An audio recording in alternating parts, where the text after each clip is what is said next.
people have been paying their respects to Senator Ted Kennedy.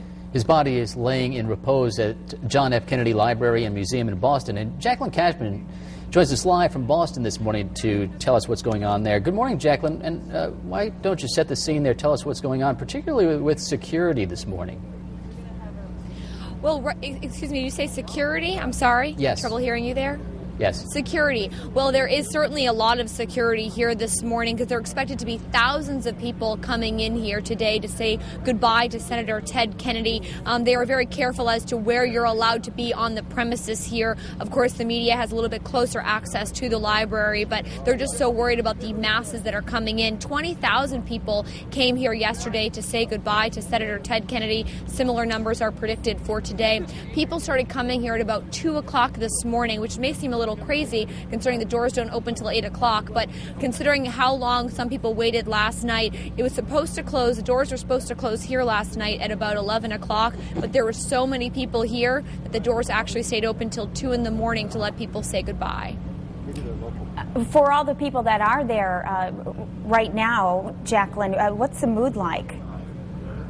Everybody's very quiet. You don't hear a lot of noise at all. And you walk up to people and you say, why are you here? And everybody has a story to tell. I spoke to a man early this morning. He said that his wife was from another country, and if it wasn't for Senator Ted Kennedy, she would not be living here in this country right now because he said he had a lot of trouble with immigration issues. So that's just one of thousands of stories. Everybody has a story to tell and a camera in hand to capture this moment that they will remember for the rest of their life. Yes, it's interesting that you point out stories like that because we've heard so many stories from lawmakers and such, but it's the everyday people that we hear stories from that really makes it special.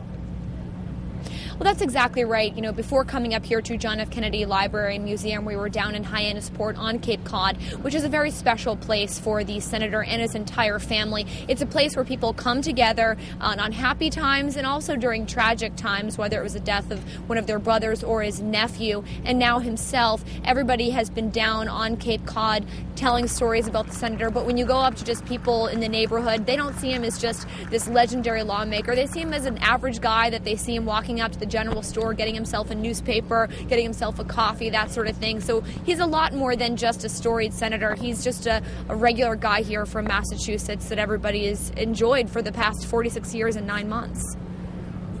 I know yesterday they had so many people there, they actually had to extend the viewing hours. I guess from what you're seeing out there this morning, I think that's likely today, Jacqueline?